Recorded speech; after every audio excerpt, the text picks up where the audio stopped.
be careful with this, and the consequences are quite low for any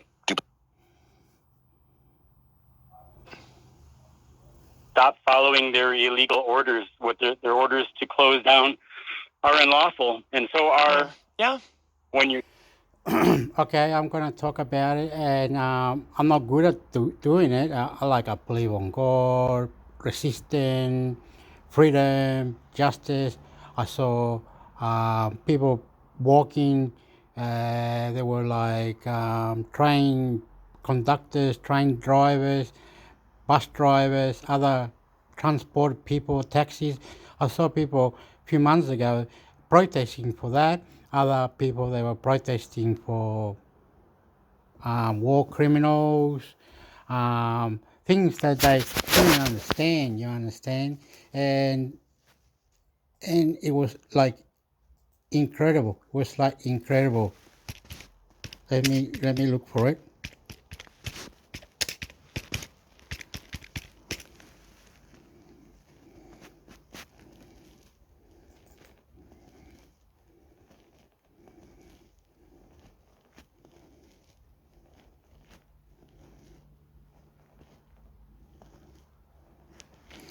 Okay, here, look, it says Ukraine police forces on Saturday, some of 47,000 war crime accident has been reported since the invasion began over mine. Okay, Smith is former chief department of the Public Integrity section of the USA Authority, and he has extensive experience supervision complex war crime cases international court. Okay, so Ukraine could be involved for war crimes to do with killing their own people or protesting they didn't like, or receiving a lab, or they didn't have a lab or a laboratory for viruses, American files, CIA, or things that are criminal allegation documents in Bucha, Isima, Ukraine. Where's it doing this for Ukraine, is it? Okay, must be. Ukraine. Okay, so Ukraine could be in trouble for not resisting and understanding the rules of hesitation of war, because history was history. Where do you take history when it's genocide? Who is genocide and what is genocide? The Aborigines was genocide, or did you create a genocide, or how did you know about genocide, or who is genocide, or what is the history of giving some country heaps and heaps of weapons to defend themselves, when you think, why don't they just get the guns and shoot properly, fight properly, do it properly, don't need to have too much, have things. Okay, today 100 will walk that way with tanks on the side, with planes up here, with drones, all walk that way. They are there where they are. This is the enemies there, and we're going to go there like this. We're going to fight them. We're going to record this. This is going to be a fight for 5 hours, a 5-hour fight, and we're going to fight to death. And we're not many here. It's 100, 200, 300 on one side. In the middle, we've got another 100, another 300 over there. And we've got drones, we've got heaps of stuff going forward in front of us. And we're going to kill the enemy. We're going to kill the enemy. We're going to kill the enemy, right? So they have that type of war. So be more active, be more controlled. Put your mind into it. Put God into God to kill the enemy. No more bullshit, no more crap. What is this? It's not good. This is history, like saying petrol, oil, gas. You can have many countries digging this stuff out of the ground. Many countries can dig this out of the ground. How come Saudi Arabia, other countries have it coming out of the ground? Poland, Hungary, France, are they all rich, famous? What, are they going to attack Russia too? Everybody's attacking Russia, right? I'm not against Russia, I'm not against Ukraine, but I'm against the discrimination of bombing. Who does the bombing? Where does the bombing end? Who creates bombing? People might get all upset and say, well, stuff this, I'm creating a war too, I'm fighting this other country. So NATO can come in and stop this now. We're doing this now on another country. 2 other countries fight each other. We have negative countries who are negative. They want war. We want war. propaganda. Section 22, Function 52, Apollo 15, 2. We can't go out of space. We need suits. Our skin, our blood can't resist the atmosphere out of space. Alien spaceships. We are not know what cyber attacks and all this. We are going forward. Dilemma. What is war crime? Where is the labs that created the virus? How do we kill this virus? Why are we killing? Why do we have guns and bombs trying to kill each other? Didn't God love? Why we're here? For good and bad relationship? Explain yourself. We need weapons to kill each other. Is that a good or a bad thing? What is YouTube? What is YouTube saying about war crimes? What is YouTube saying about Ukraine? What is YouTube saying about Russia? What is YouTube? What do you reckon at the World Wide Web International Computer Network? Americans are too pro-love and liberty for such a horrible mentality. No, almost overnight, Americans became exactly that, where everyone is a potential carrier. You're speaking of being presumed guilty, you're being presumed guilty of having this disease. That's a good point. Despite having absolutely they even invented a new term for people who were well. Mongolic intellectual drugs, virus in your body. They're killing you, controlling you. New World Order, Illuminati, all this is fact. China wants Taiwan. Philippines and Australia will fight China. Who knows what happens? The future is there. You've got the computer, the fastest of all. We can go to another dimension. We can find section 15 in another dimension, another place. Our scientists are smarter now. Our scientists are better. Where are we with our technology? Please reply.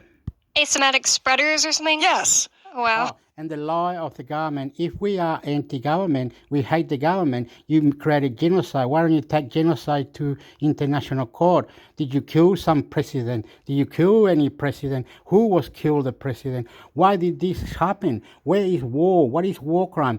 Why Israel don't follow Jesus Christ? That's how crazy this whole thing got. They invented a new way of describing people who weren't effing sick.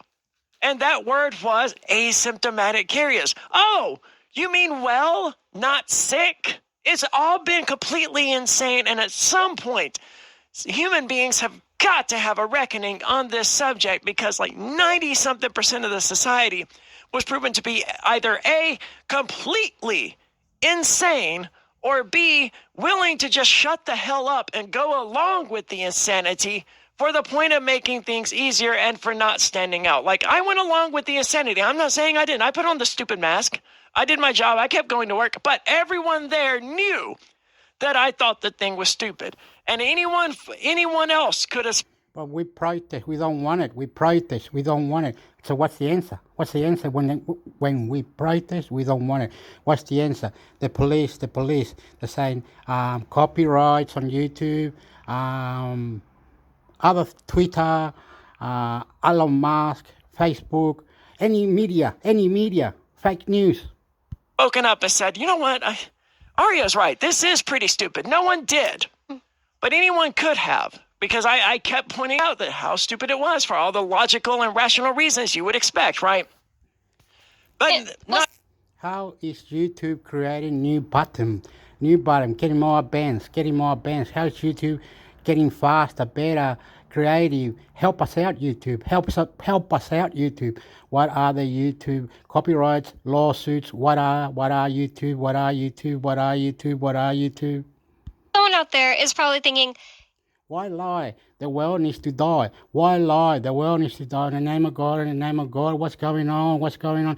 Please fix this earth.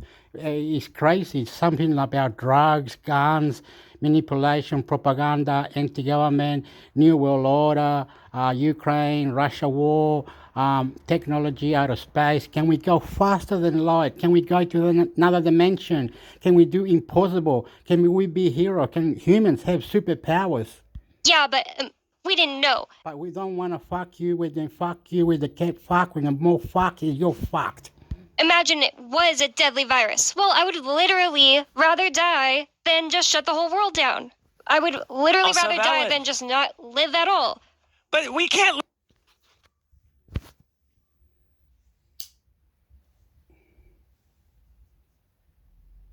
Free Talk Live.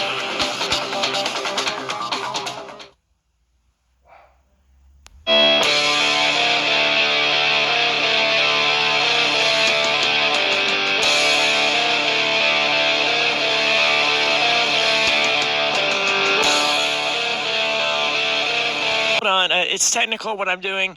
However, I'm fixing it. So now the camera is set to correctly rotate to you. So like, don't pick your nose or anything because it could random. If you know the cycle that they're going in, then obviously you'll.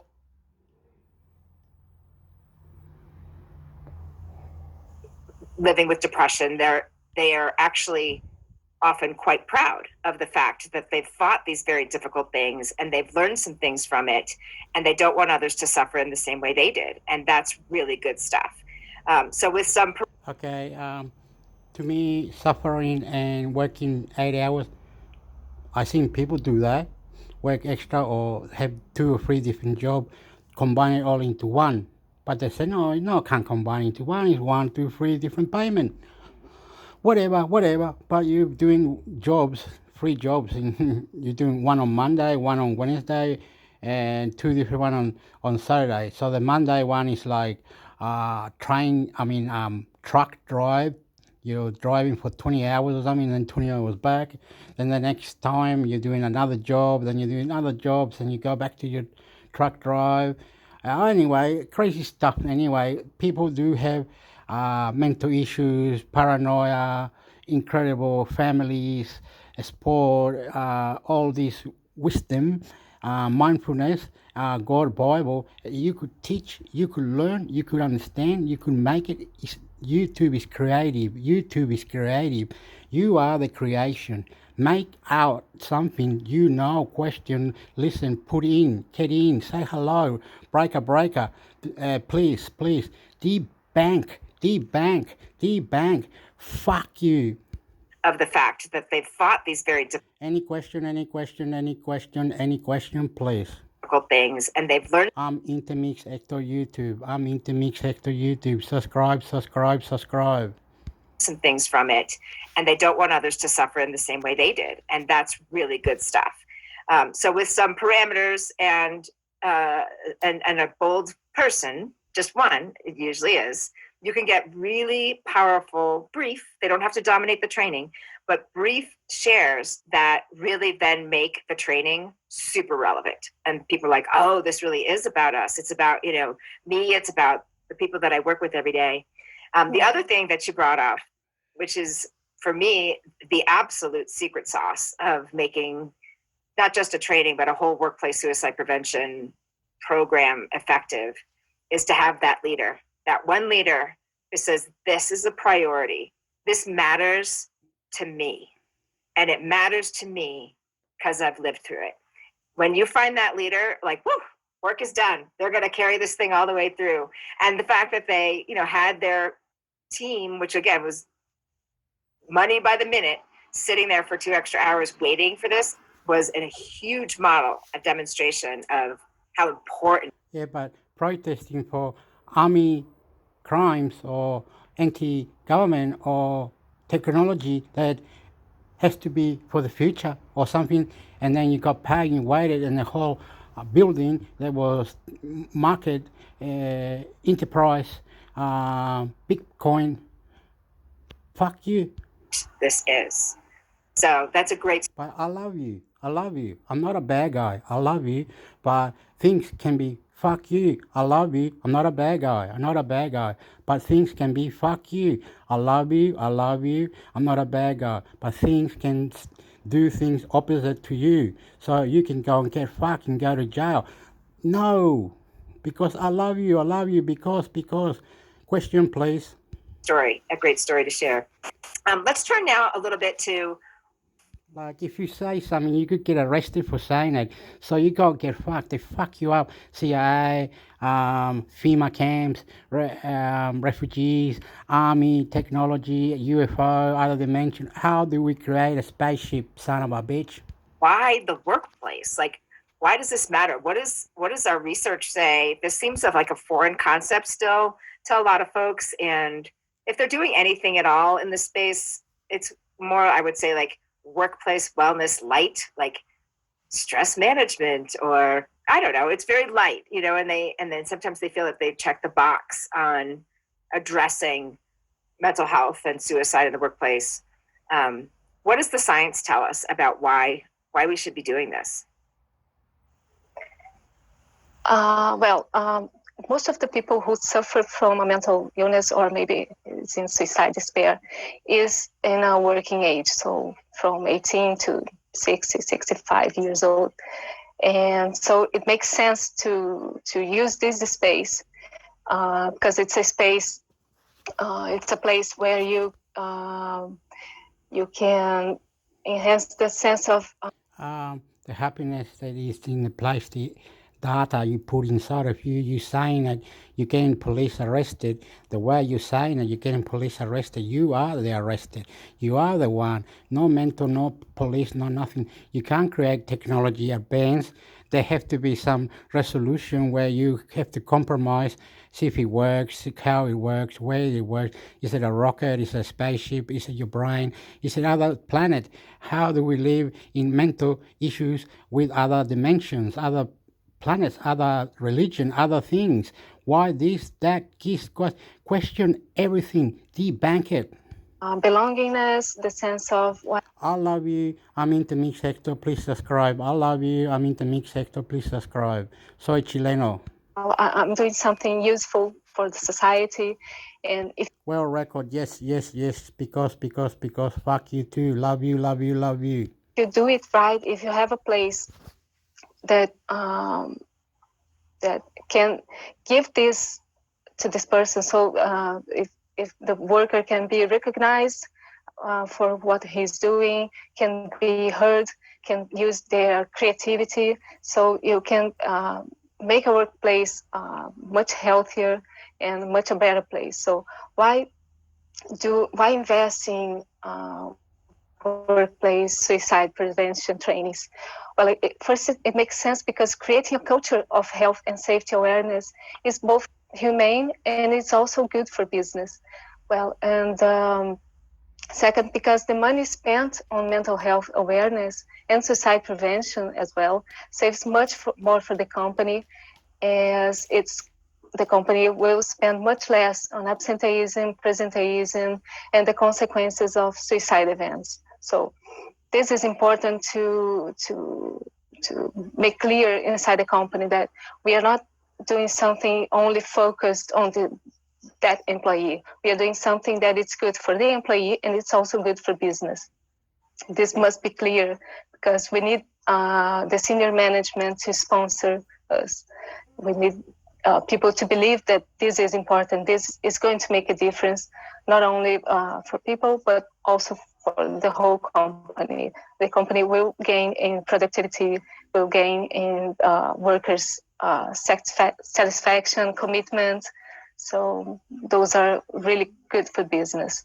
Mm-hmm. I just want to kind of connect that to where we're sitting now, right? For most of the world, we're in economic uncertainty, we're in health crisis, we've got a lot of things going on. And I think sometimes when leaders decision makers find themselves in this place of uncertainty, they scale back, right? And they get tight and they eliminate anything they consider to be fluff.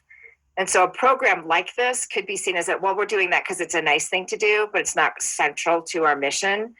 However, we have found that some companies that actually survive and thrive through these crises are the ones that increase things like this during crisis, not get rid of them. And the reason why that helps is because the workers say, oh my gosh, you really care about us. And the morale stays high, or high as it can be during a crisis, because the leaders are demonstrating increased resources, increased attention around well-being, checking in, how are you doing, what do you need, and seeing it as central, not as fluff. So again, I think your experiences finding these kinds of leaders who get that, understand it's not just a return on investment for day-to-day productivity. It is, but it's also especially helpful during crises to help workers stay the course, work their best during a difficult time, stay focused on the mission, and feel connected, that sense of belongingness that you talked about. I'll throw into the show notes some articles about how important that is. Thomas Joyner's work on belongingness and purpose, and why the work can contribute to that so much when it's working well. What are other things that you've noticed in the research around why training might be the way to go for workplaces, or are there certain industries that rise to the top that should be really focused on this? Yes, training is a really effective way to build changing in culture. So, okay, we have to raise awareness, we have to fight stigma, but it's not only that. We have to do something much bigger. We have to change the cooperative culture. So workplace suicide prevention training is, and first we have to keep in mind that it's not one event. You not just go there, do one training, and that's done. It's a process. So you are always bringing it up, always putting this into practice, into the day-to-day history of the company. So we are, by workplace suicide prevention training, we can prepare leaders and workers and employees to deal with when someone is in despair, someone is not well, and people feel confident to do something. Leaders are really important. They play a really important role in this, because they are like a model to their team. So how they deal with those situations, how they talk about it, and it gives the tone to the team, to their team, on how to, okay, this is important, this is really important for us, this is really important for the company. And also colleagues, because if you create an environment, and a helpful environment, a pleasant environment, and if you have people who know, okay, I think something's not right, something's not good, and those people knowing where to find help, this is also really important. So this is, I think this is the most meaningful. And as I said, it's also good for business, because there's a study that says that for every dollar spent in suicide prevention,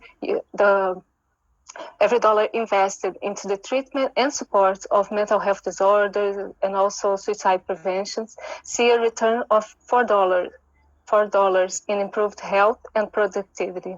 So it's really something to talk about inside the company. It's really something to be sharing. Here in my country, in Brazil, we have the INSS, it's the social security. So when someone is not working, there's a cost. There's this cost because he's at home in a sick leave. So there's some data from the period of 2012 until 2016. And the economic impact of mental health absences in terms of benefits paid for these people is estimated in 8 billion reais. It's a lot. It's kind of $15 million. Maybe. Wow. So it's really something. And so investing in this workplace suicide prevention is a good way to access people. It's something it's something that can be powerful for the company. Yeah. We talk about, that's just one metric, right? The leave time. The worker has to take time off to address these health issues. But there's also all kinds of other hidden costs of I know it was true for me, when many people are in the throes of depression or a very significant anxiety experience or trauma or are fighting addiction, it's distracting. Your brain is not functioning optimally. And when you're operating heavy machinery, when you're trying to make quick decisions, it's hard. So, sometimes these are also showing up in not just productivity, but safety issues or interpersonal issues that are really hard to measure, but most definitely impact a workplace's overall performance. I think we could all agree that, well, most of us agree most days that our workers' well-being goes way beyond the return on investment. But when you're a decision maker trying to figure out how to allocate resources to improve the workforce, this is something that you consider. So it is important to have those data and for us to continue to measure that. I think another important point that has really helped in the US move things along is looking at different industry risks. And our CDC data that's now come out every other year, ranking industry by suicide rate, has really been an important leveraging point but it's much more sticky. So somewhere in the middle there, or maybe a balance. Yeah, okay, technology out of space and technology in space, technology anywhere, whatever. Mental health is like, say, YouTube. How is YouTube going to get different buttons, different combinations? How can you say something, the feedback to YouTube? What's the word for the feedback on YouTube? What do you call it when you do the feedback? When you want to analyze or want to send feedback? How do you do that to YouTube? Send feedback to YouTube. How do you do like copyright? Send feedback talking about it.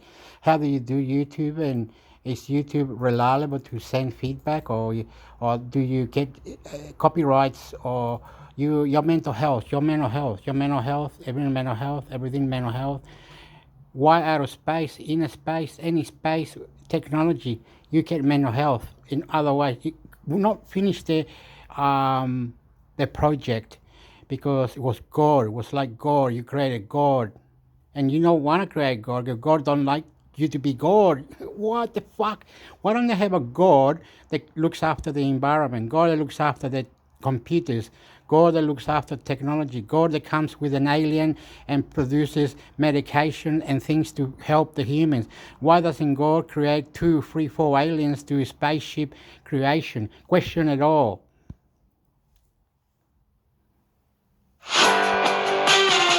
When the neighboring building got hit. I'm Marco Werman. Also, the Biden White House announces new tough rules for asylum seekers. This is ultimate in the Gulf states. The World's Daniel Hoffman reports from outside the Ukrainian capital, Kyiv. Over the last year, Kyiv's northern suburbs have become symbols of Russian occupation, atrocity, and destruction. How do we know the land was already Russian and Russia wanted to be independent in their own country, Ukraine, and the people wanted to talk Russian in Ukraine? Who did Russia? Where the labs? Who killed who? Who is creation? What is creation? Why do we have this madness of UFOs, different technology, airport, crime, criminal drugs, Nazi labs, CIA, killing president, genocide, history. Who killed who? Why did you kill that? 2 buildings went down, Iraq leader died, England, other people lied, genocide. The world is corrupt. Where are we? What's wrong with the aliens? Why don't we have UFOs? Why don't we have created spaceship? Technology advance. We are now lying to the question. Liar, pants on fire. Question is, who is lying? Where is lie? How do you lie? YouTube party, YouTube here, YouTube there, YouTube everywhere, YouTube here, YouTube there, YouTube everywhere. New YouTube. Now people living Share, like, subscribe to Intermix Hector. I love you. here are trying to change that image. In Moshun, a village 20 miles Constitutionally restrained from granting access to that money. He said doing so would amount to recognizing the Taliban as Afghanistan's legitimate government, something U.S. courts do not have the power to do. Another court ruling now, this one in the United Kingdom, concerning a young woman who left Britain as a schoolgirl to join ISIS in Syria. I'm not a bad person. Georgian people. I have a lot of friends here. Gregory Sverdlin used to run a charity in St. Petersburg that helped the homeless. More than 90% of my friends left Russia when the war started. Sverdlin came to Georgia because he was so vocal about his opposition to the war that he worried the Russian government would retaliate and close his organization. Yeah, I didn't want to leave Russia. It was maybe the toughest decision in my life. In Georgia, Sverdlin started a new organization that helps men inside Russia avoid military service. They've established a network similar to the Underground Railroad for men to go into hiding. Well, the main idea is to reduce number of soldiers in Russian army, so less people will start to shoot Ukrainians. More than 100,000 Russians have moved to Georgia since the war started, and they're reshaping Tbilisi entirely. What was this place before, do you know? Before it was just an office, a big office, yeah.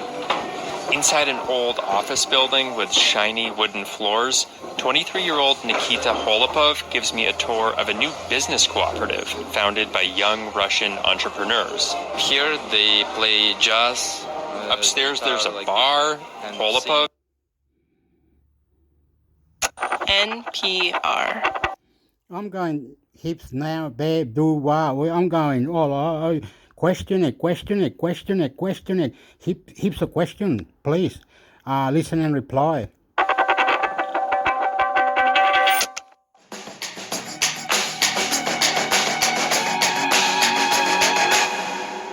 This is The Indicator from Planet Money. I'm Darian Woods. And today we've got a story about the most important tool that the Environmental Protection Agency...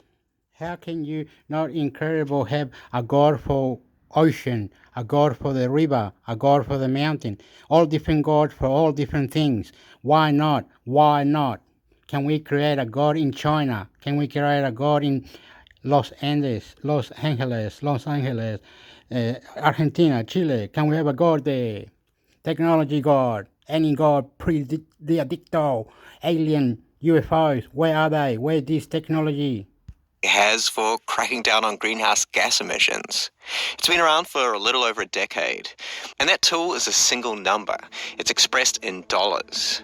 It's called the social cost of carbon, and it represents all the costs to humanity of emitting 1 ton of carbon dioxide into the atmosphere. So this social cost of carbon includes the cost of lost crops because of climate change. It includes the lost wages when people can't safely work outside, and the cost of climate-related deaths. This number has moved around over the last few years. It was lower under the Trump administration, and right now it's $51.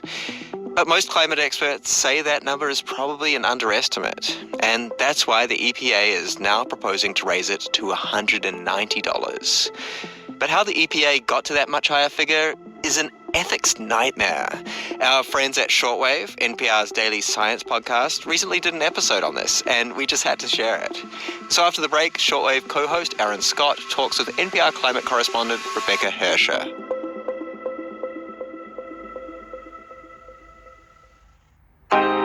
On the Code Switch podcast, conversations about race don't start and stop with the news cycle. We know that race is always relevant, and we have new topics, new voices, and new stories for you every single week. Listen to the Code Switch podcast from NPR. Okay, Rebecca Hersher, how can this one number be such a powerful tool for cutting emissions? Because every major regulation is required to go through something called a cost-benefit analysis to make sure that it's worth it, economically speaking, that the benefits of, say, reducing emissions from cars and trucks outweigh the costs to car companies and consumers. For example, this method was used to get rid of lead paint. Okay. And this calculation actually came up recently during the Trump administration. That administration was getting rid of some regulations about the emissions from cars and trucks, meaning that vehicles could emit more pollution. And one way that they justified that was to use a method for calculating the social cost of carbon that spit out a really low number, like about $10. And so by setting a really low cost, they could then say it's not worth it to invest in cars to make them more efficient, right? Exactly. And on the flip side, a higher social cost of carbon number would make it easier to justify regulations that cut emissions, even if those regulations might not be politically popular in the short term. For example, replacing all of America's power plants with renewable energy right away, or ending fossil fuel extraction in the US. That would be really expensive, right? If the benefits to humanity are paltry, maybe it doesn't make sense. But if the benefits to humanity are really big, then the government should do it. At least that's the idea. All right, so the EPA is proposing almost quadrupling the current social cost of carbon number. I'm guessing that's got a lot of people excited? Yeah, totally. Wait, this number is way better than the earlier number. Daniel Hummel is a law professor at New York University, and he specifically studies these cost-benefit analyses. So going from $51 to $190, that's a move in the right direction. A move in the right direction. Doesn't sound like a resounding endorsement. I think I hear a but coming. Yeah, Daniel has concerns about the new number, specifically the way that the EPA is thinking about the lives that are lost from climate change. Because remember, to calculate this number, the EPA is adding up all the costs of emitting greenhouse gases. And one of the biggest costs is deaths. Climate change kills people. There was a study last year that estimated 74 million lives could be saved this century by getting to zero emissions by 2050. Noah Kaufman is a climate economist at Columbia University. The question is how to put a value on those deaths. This is the area of economics that has always made me a little bit queasy. I mean, how on earth does the EPA or any government agency calculate how much a life is worth? Well, the EPA says on its website that they're not putting a dollar amount on a human life. Instead, the agency says it, quote, uses estimates of how much people are willing to pay for small reductions in their risk of dying. That sounds like verbal gymnastics. What does it mean? Well, what the EPA is doing is they're using a very well-established economics method where they look at real-world data about the jobs that people have and how much they make and use that to estimate how much people will pay to reduce their risk of dying. And I wasn't able to ask the EPA more detailed questions about why they calculate it that way because the EPA declined to answer NPR's questions for this story. Anyway, Daniel, the law professor, says in reality, the EPA's social cost of carbon does put a dollar amount on human lives. You'll hear agencies say we're not valuing lives. I don't know, they kind of are. They're deciding how much it's worth it to spend in order to save a life. And because climate change is global, they're thinking about all lives all around the world for the first time. That's one reason that the new social cost of carbon number is higher. Right, that makes sense. I mean, if I drive my car here in Oregon, the carbon dioxide it releases goes up into the atmosphere and affects people all around the world, not just here in the US. Exactly. But not every death is being counted equally. The EPA uses higher dollar amounts for deaths in higher income countries and lower dollar amounts for deaths in lower income countries. Because they're using that method that looks at how much people are willing to pay, right? And people with more money are willing or are able to pay more. Right. I called up a philosopher to help me make sense of this. His name is Paul Kelleher. He's a bioethicist at the University of Wisconsin. The badness of a death from climate change in India is treated as not as bad as exactly the same death if it happened at exactly the same time in the United States. According to the EPA's calculations, one climate-related death in the U.S. has about as much value as 9 deaths in India, or 5 deaths in Ukraine, or 55 deaths in Somalia. Becky, I don't even know where to start with this. I mean, it's like they're putting human lives into some sort of currency exchange rate calculator, and it doesn't feel right at all. Yeah, the philosopher, Paul, agrees with you.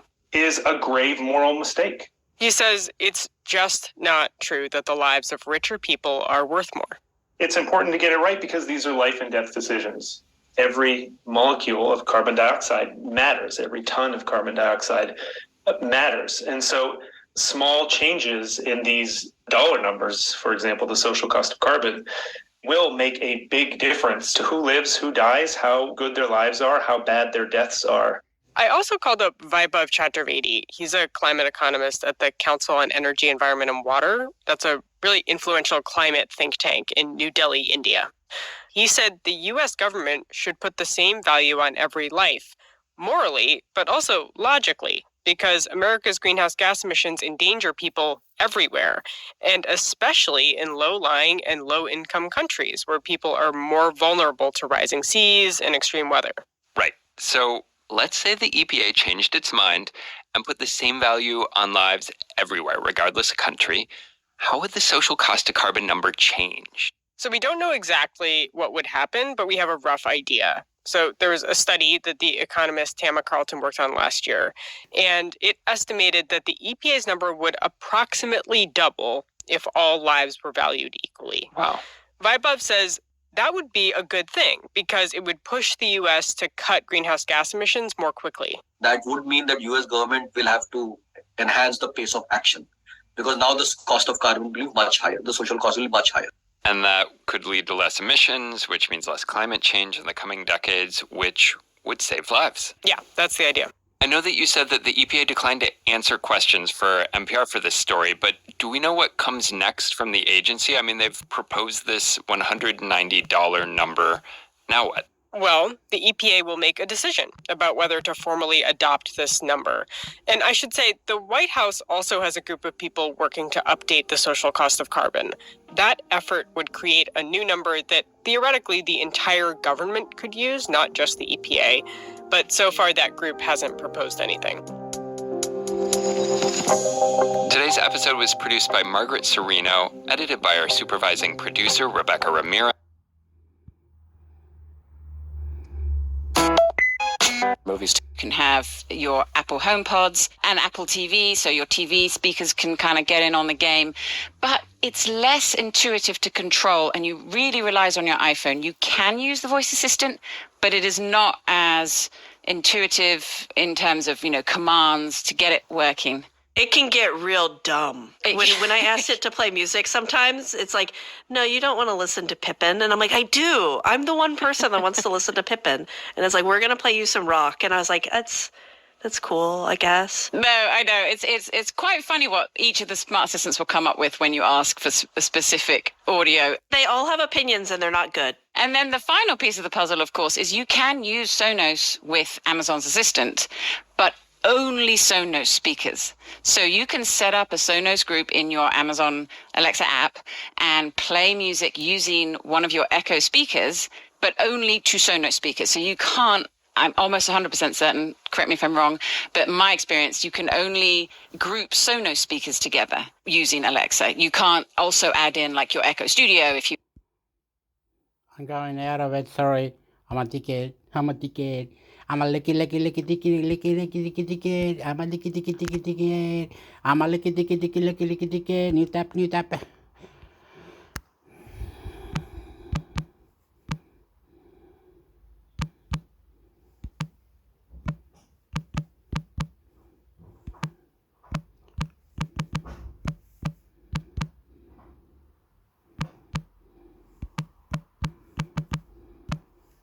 I'm a licky, pew, pew, pew, pew, pew, pew, pew, pew, pew, pew, pew, pew, licky, palaka,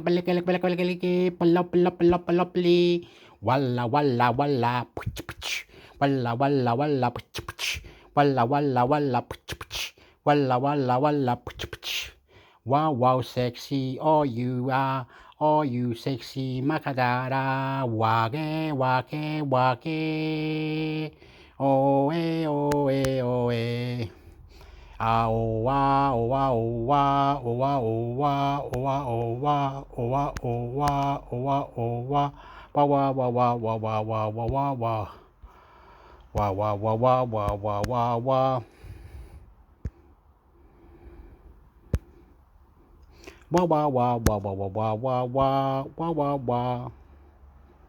Okay, Amazon, Microsoft resolve the highest something cloud business strategy, cloud IT, okay? We don't want to do that.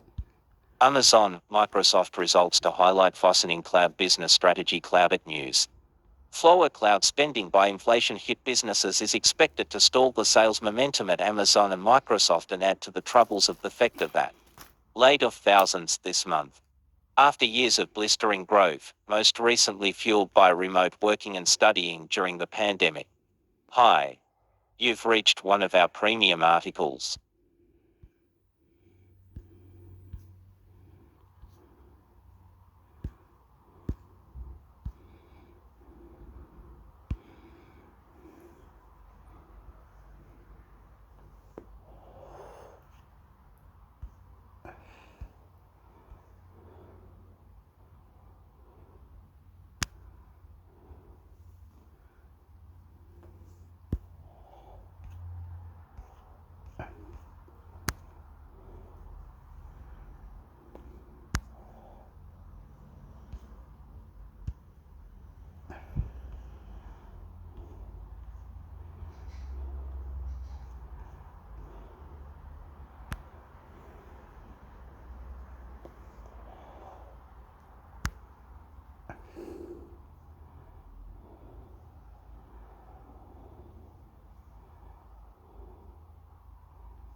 Warning fines office should look out for in their workplace.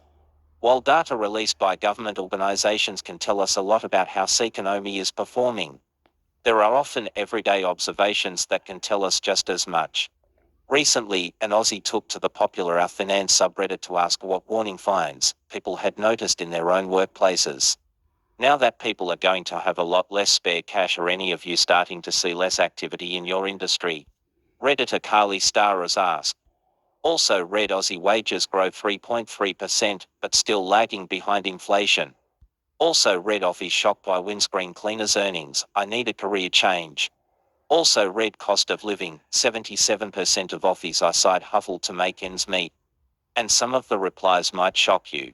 For example, one commenter said the repairs industry was booming, indicating Office were much more likely to get their phone or other household appliances repaired instead of replacing them. My workplace does repairs. It hasn't wound back, people are bringing in their old things to be repaired so they don't have to buy new things, one commenter said. My wife works for a mobile appliance repair place. They've never been busier and are actively looking for more staff to keep up, another said.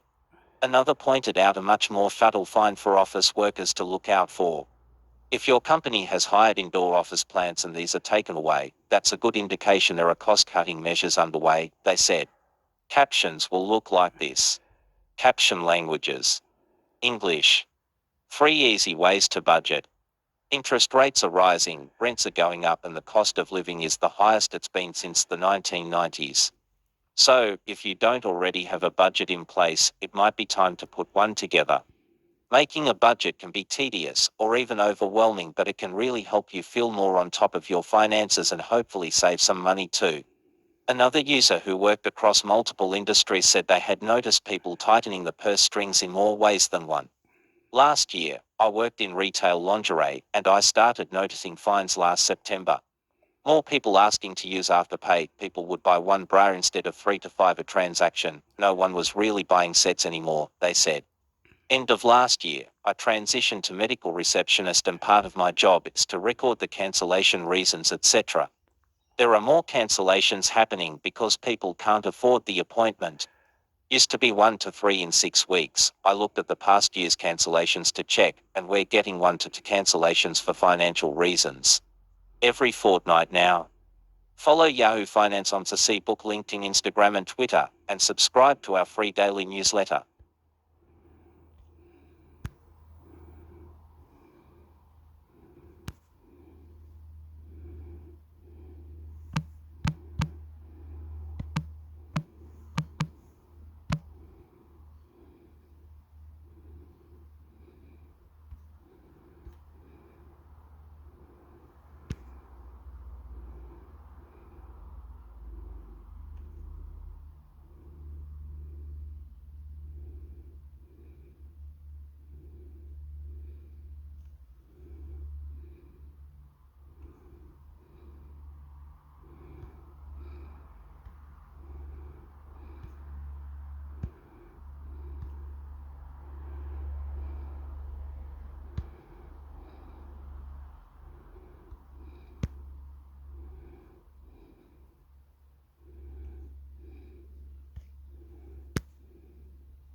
Instagram's co-founders' personalized news app Artifact launches to the public with new features. TechCrunch.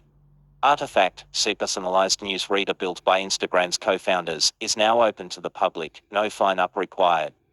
Last month, Instagram's creators Kevin Systrom and Mike Krieger unveiled their latest venture as an invite-only experience, promising their news app would later evolve to include social elements, like being able to discuss the news with friends. With today's launch, Artifact is dropping its waitlist and phone number requirements, introducing the app's first social feature and adding feedback controls to better personalize the news reading experience, among other changes. When Artifact first emerged in January, the app required a phone number and an invite to try out, which drove initial demand. But it also kept the app out of the hands of many potential users in the near term. The company says the waitlist included around 160,000 sign-ups. Even with an invite, users outside the US couldn't necessarily try Artifact because the sign-up required a US phone number. That all goes away today, as Artifact will be instantly usable upon first launch. In fact, you'll not need to enter a phone number at all, unless you want to create an account to port Artifact to a new device. Systrom explains the delay in launching publicly was not just about generating consumer interest in the Instagram founders' next big thing, but also because the underlying technology requires a certain amount of data and a number of people using it to offer the best experience. As a few weeks have now passed, the company believes the app is ready for a larger audience. Image credits Artifact. With today's launch, Artifact will now give users more visibility into their news reading habits with a newly added stats feature that shows you the categories you've read as well as the recent articles you read within those categories, plus the publishers you've been reading the most. But it will also group your reading more narrowly by specific topics. In other words, instead of just tech or AI, you might find you've read a lot about the topic ChatGPT specifically. In time, Artifact's goal is to provide tools that would allow readers to click a button to show more or less from a given topic to better control, personalize and diversify their feed. In the meantime, however, users can delve into settings to manage their interests by blocking or pausing publishers or selecting and unselecting general interest categories. Also new today is a feature that allows you to upload your contacts in order to see a signal that a particular article is popular in your network. This is slightly different from Twitter's top articles feature, which shows you articles popular with the people you follow. Because Artifact's feature is more privacy focused, it doesn't tell you who read it. It doesn't tell you how many of them read it, though it keeps privacy, and we clearly don't do it with just one read. So you can't have one contact and figure out what that one contact is reading. It has to meet a certain minimum threshold, notes Systrom.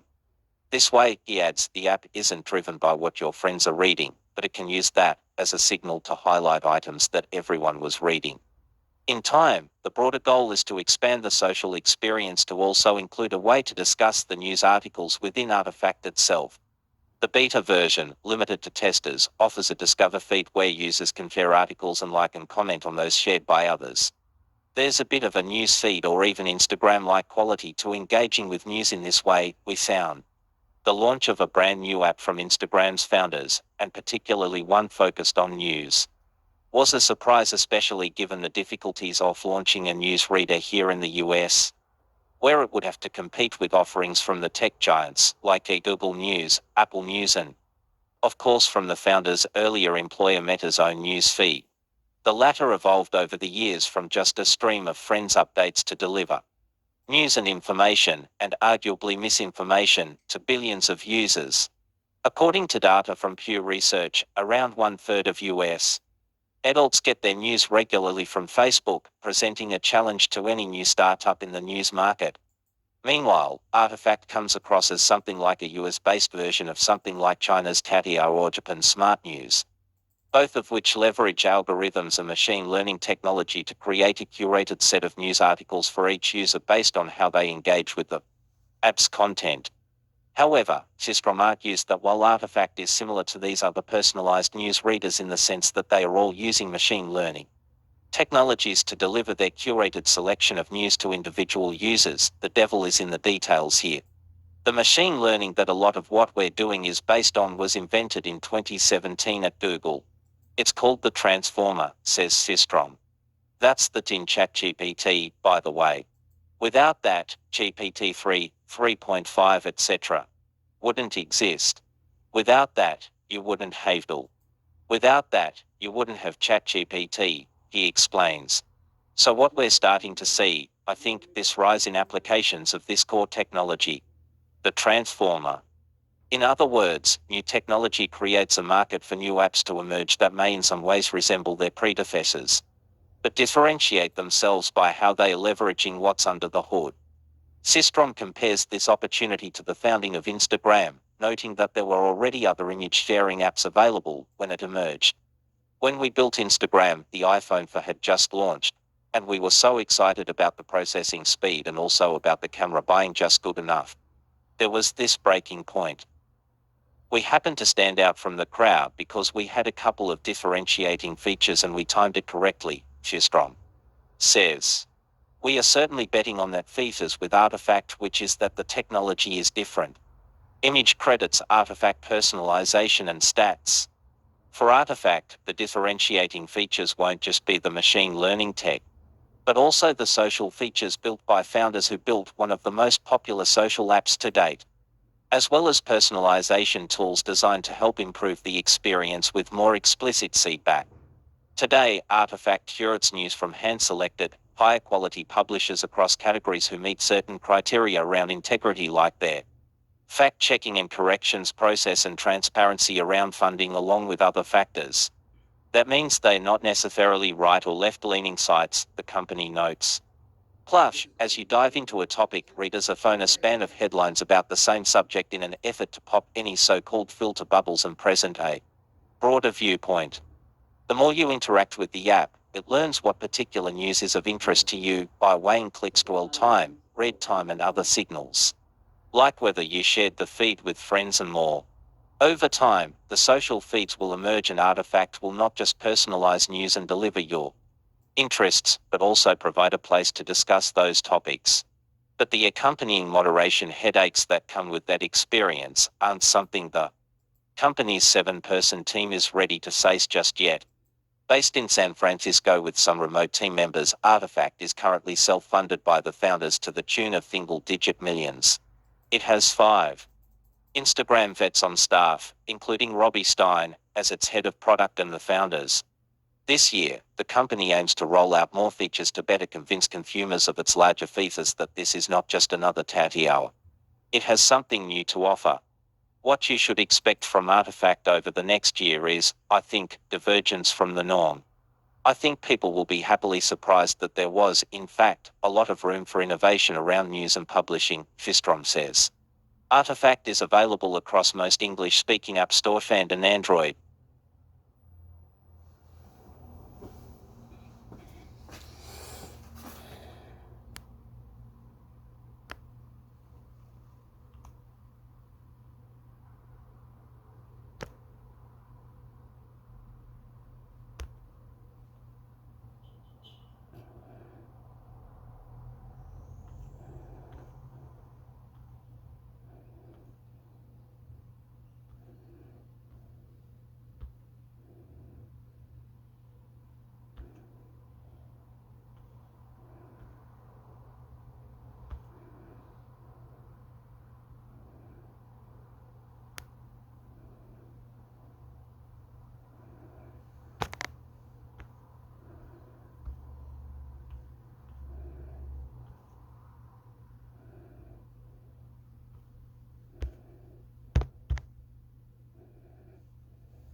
Space Tech Crunch. SpaceX is looking at a proposed fine of $175,000 from the U.S. Federal Aviation Administration FAA after the launch company failed to submit the necessary info around a spacecraft's trajectory and potential collision analysis data within the requisite period. The FAA said it requires SpaceX to provide that data at least a week before a launch occurs. The launch in question was specifically a flight of 53 of SpaceX's own Starlink internet satellites loaded onto a Falcon 9 rocket, which took off on August 19, 2022 from Cape Canaveral in Florida. The dollar amount of the fine is high of the max civil penalty for this kind of infraction, which tops out at $162,666. The lower amount fought by the agency is due to what it determined was the nature of the incident after investigating the specifics. SpaceX now has 30 days to respond to the notice, which is the next step in the process once a proposed fine has been issued and the max possible penalty has been set. Note that at this stage, SpaceX technically doesn't know the FAR anything that comes after SpaceX makes its case and the FAR evaluates its fine proposal in light of any info they share and determine a final actual fine to issue.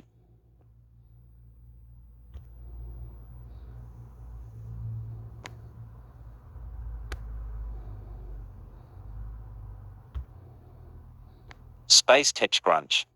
Relativity Space shared Wednesday that it had received its launch license from US regulators, clearing the way for its first ever orbital flight attempt on March 8.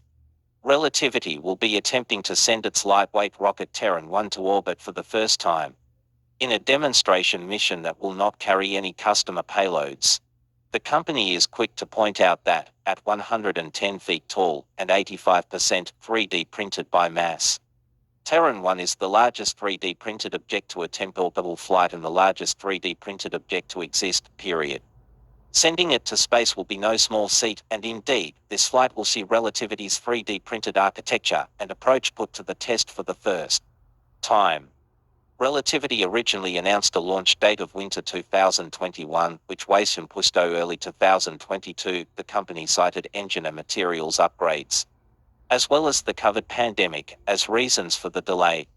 The information gleaned from this first flight will also inform the ongoing development of Terran, a much larger and more powerful rocket that will have a payload capacity slightly less than SpaceX's Falcon 9. Terran is designed to be reusable if the company decided to fly it expendable. Its payload capacity would be greater than that of Falcon 9. Relativity told TechCrunch last summer that it had already secured $1.2 billion in launch contracts. For Terran, an impressive number for a company that has not yet sent anything to orbit. It's a tall order, so all eyes are likely to be on the 8-year-old company. If all goes well, Relativity will use Terran 1 to deliver a small NASA satellite to orbit next under a $3 million contract at 1 in 2020. A Relativity spokesperson told TechCrunch that there is not a firm date for that launch. Good luck. That sun will take place from the company's pad at Cape Canaveral, Space Force Station in Florida, with a launch window between 1 a.m. -4 p.m. The company is assessing backup dates with the range, the spokesperson said. You'll be able to watch the launch via Relativity's live stream below. Yes, you'll be able to watch the live stream of the SpaceX rocket. Technology is going faster, quicker. They're trying to get there much simpler, much advanced and more competitive, so humans can live for longer up in space in the telescope or wherever they are.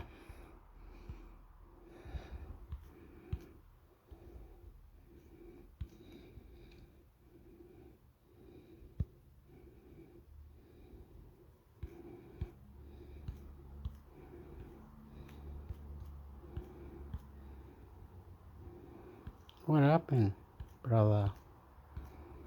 What are you doing, man? What are you doing? They're creating this rocket. I understand, mate. Anyway.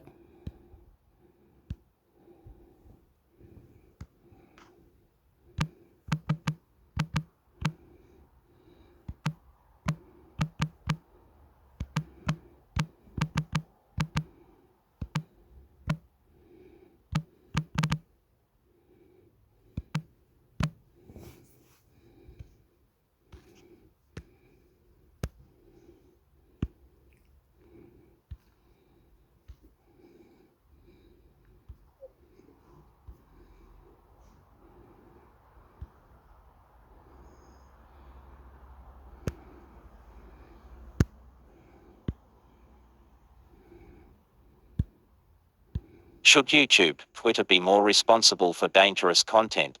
Supreme Court considers tech critics. February 20, 2023 for 50 Fix BMS. Top line. The Supreme Court considers how responsible major social media platforms Twitter, Facebook, YouTube, especially are for their most dangerous posts, challenging broad protections that tech companies claim are necessary to keep the internet from turning into a bleak wasteland, but that critics claim go too far. Key facts. The Supreme Court will hear oral arguments Monday in the case Gonzalez v. Google, where family members of a victim in the 2015 Paris terrorist attacks sued Google, alleging YouTube, a Google company, should be held liable after its algorithm recommended IFAS recruitment videos to potential supporters. And hear arguments Wednesday in Twitter v. Tan, which takes similar aim against social media companies over their role in a 2017 terrorist attack in Turkey. The first case challenges whether YouTube can be held liable for the recommendations it makes under Section 230 of the Communications Decency Act of 1996, which shields social media platforms and other internet companies from legal liability by saying they are not legally responsible for third-party content posted on their platform. Tech platforms including Google, Meta, Twitter, Microsoft, Yelp, Reddit, Craigslist, Wikipedia and others have argued in silence that a court ruling saying YouTube can be held liable would have disastrous consequences, resulting in online platforms broadly restricting any content that could possibly be considered legally objectionable or taking the opposite approach and leaving everything up with no filtering of obviously problematic content. First Amendment advocacy groups including the ACLU and Knight Foundation have warned such restrictions could chill free speech. And if tech platforms are forced to get rid of recommendation algorithms, Google argued the internet could turn into a disorganized mess and a litigation minefield. The Twitter case, which also involves Facebook and Google, doesn't concern Section 230, but instead asks if social media companies can be held responsible under the Anti-Terrorism Act, which allows lawsuits against anyone who aids and abets an act of international terrorism. After a lower court found that merely knowing terrorists were among the company's users would be enough grounds for a lawsuit, Twitter argued a ruling against it would also result in particularly broad liability for social media companies. And Facebook and Google suggested that could extend to other organizations who may have to work, even indirectly, with terrorists, including humanitarian groups that work on the ground in countries like Syria. Chief critic. The plaintiffs who sued Google rejected the dire predictions made by tech companies in a brief to the court, arguing they were overbroad and largely unrelated to the specific issues in the case.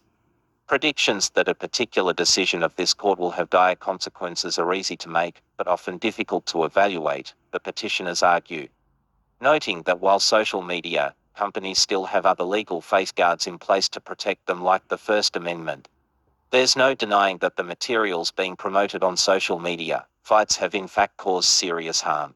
Contra.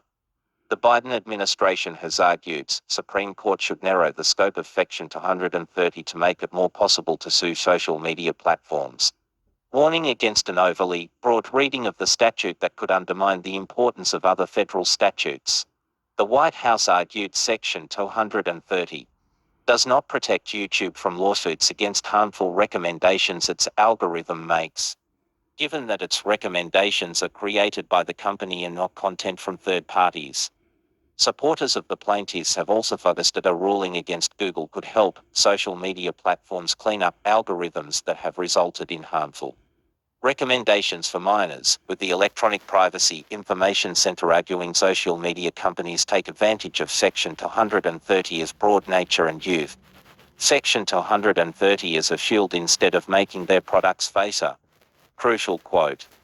Denying Section 230, one's protection to YouTube's recommendation display could have devastating spillover effects, Google argued to the court in a brief, arguing that gutting Section 230 would upend the internet and perversely encourage both wide-ranging suppression of speech and the proliferation of more offensive speech. What to watch for? Rulings in the two cases will come by the time the Supreme Court's term wraps up in late June or early July. It's also possible the court won't issue a sweeping ruling on when social media companies can be held liable under Section 230. Google argued if the court throws out the Twitter case by saying the victim's family didn't have grounds to sue, It could also dismiss the Google case on the same grounds without getting into Section 230 at all. Key background. The Google case comes to the Supreme Court after lower district and appeals courts have both sided with the social media platform, ruling it's protected by Section 230 and can't be sued. The case was heard together with the Twitter case before the Ninth Circuit Court of Appeals. But the appeals court ruled against the social media platforms in the Twitter case, holding that Twitter, Facebook and Google could all be held liable under anti-terrorism laws even as it separately upheld Section 230 of protections. The social media cases come to the Supreme Court as the increasing power of big tech and platforms' failure to successfully moderate harmful content have come under fire from both sides of the political aisle, and the Supreme Court took up the cases after conservative-leaning Justice Clarence Thomas suggested the court full considered issue of Section 230.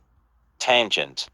Republican lawmakers have particularly taken aim at Section 230 and fought to hold social media companies more legally accountable, as they've accused social media companies of chilling conservative speech. Sen.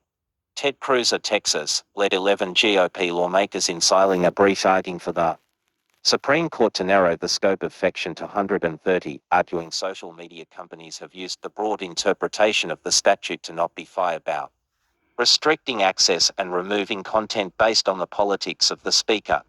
Further reading. Supreme Court to consider whether tech companies like Google, Twitter can be held liable for content recommendations forms. Everything you need to know about Section 230 The Verge. These 26 words created the internet. Now the Supreme Court may be coming for them. CNN. Follow me on Twitter. Send me a secure tip. I am a New York-based senior reporter covering breaking news at S. Read more, read less.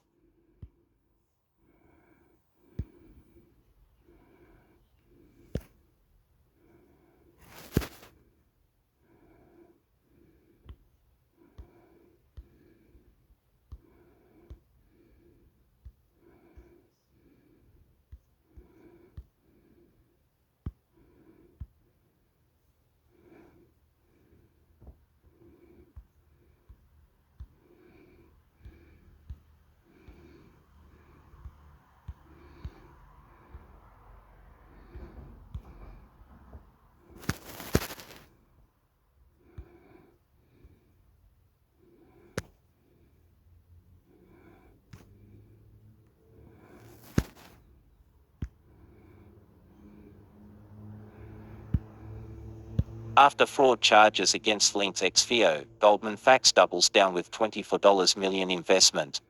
February 22, 2023 to 40 p.m. Est. Last summer, a little-known logistics software company called Flink was facing bankruptcy after its CEO drained its bank accounts to fund a lavish lifestyle, complete with a private jet and a fleet of luxury cars, as employees went without pay for more than 2 months. The board and investors like Goldman Sachs ignored concerns of wrongdoing raised by executives. Now, a week after the former CEO, Chris Kirchner, was indicted on fraud charges by multiple federal agencies, Goldman Sachs is leading a $24 million funding round into Slink in the hope the company's underlying software can reverse its fortunes and its reputation. We're taking the company all the way back to restart, John Urban, Flink's new CEO, told Forbes. It's absolutely a double down for our investors, because a lot of the money that they've invested in the past is gone. Urban, who joined Slink in 2018 as an advisor to Kirchner during the company's series of funding round, before returning in August as CEO after Kirchner was fired, conceded that investors had not acted on concerns about Kirchner's misconduct or established effective corporate governance controls. But after Kirchner's departure, he said, Flink's employees had sat down with Goldman and the rest of the board and said, "You haven't been listening to us in the past. Let us tell you what we think we can do with this company," Urban said. And it was pretty impressive. Urban said the new funding was validation of Flink's underlying product, despite years of mismanagement under the previous CEO. He added that the capital would be used to ramp up sales, hire new employees, pay off contractual obligations, and continue to develop the company's product, which provides software for large logistics companies to streamline and automate processes and I like to say about companies, who knows what, where, how they're making all these technology ideas or settings or patches or decoding or intermix or cyber attack or whatever it is that they're doing to make it look all good, and from the synchronizing with the banks, with the urban, with the forest, with the environment, with everything, with everything, with everything, with everything. But you need to question it. Are we saying the right words? Are we lying? Or what are we? We got rocks in our head. Tasks such as tracking shipments. Goldman Sachs would not make the partner who led the deal, Darren Cohen, available for an interview. In a press statement, Cohen said the value of Flink's technology is significant in our opinion. Other investors in the new funding round include Bloomberg Capital, Acme Capital, and over a dozen individuals. The funding announcement comes a week after Kirchner was arrested at his Texas mansion last week by SBI agents, Subs reported. The 35-year-old was later indicted on fraud, charged by the Justice Department, and alleged to have fraudulently sold $67 million of securities. According to a separate claim brought by the Securities and Exchange Commission, Kirchner's indictment was kind of cathartic, Urban said.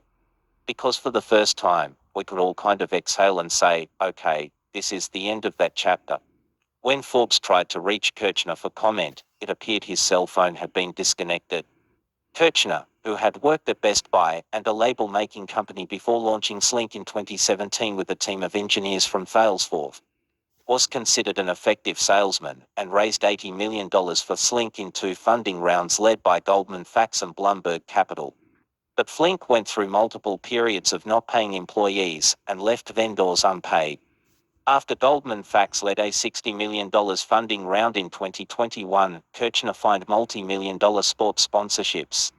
At the same time, Kirchner would not allow other executives, including the CSO, to communicate with the board, and vastly overstated the company of the resistant, or the company of the Justice Department of Kirchner accuses of 20 million from Synchron Bank.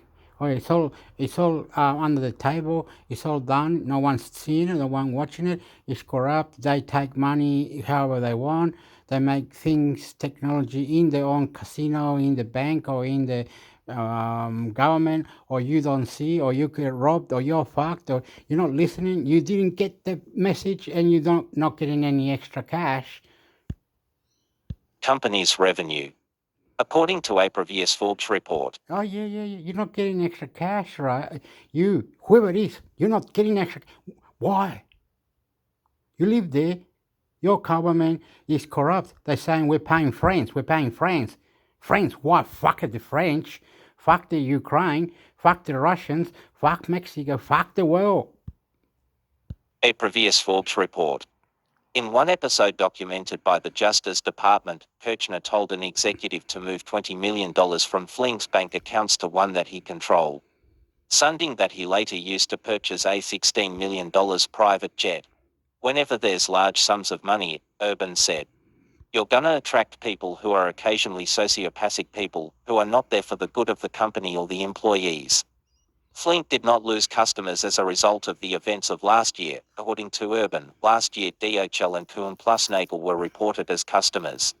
He added that the company has been generating revenue, though he would not say how much.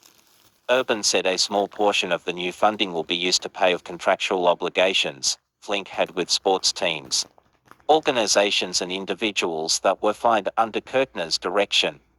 Urban said he had no plans to rebrand the company, something he estimates would cost $2 million in marketing, and instead for an opportunity to stake Flink's name as a comeback story. Remember that crap that they went through? Boy, they've come a long way, Urban said. That's the kind of story we can create. Follow me on Twitter or LinkedIn. Check out some of my other work here. Send me a secure tip. I'm a senior writer at Forbes covering tech companies.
How malware can infect your PC. Microsoft support.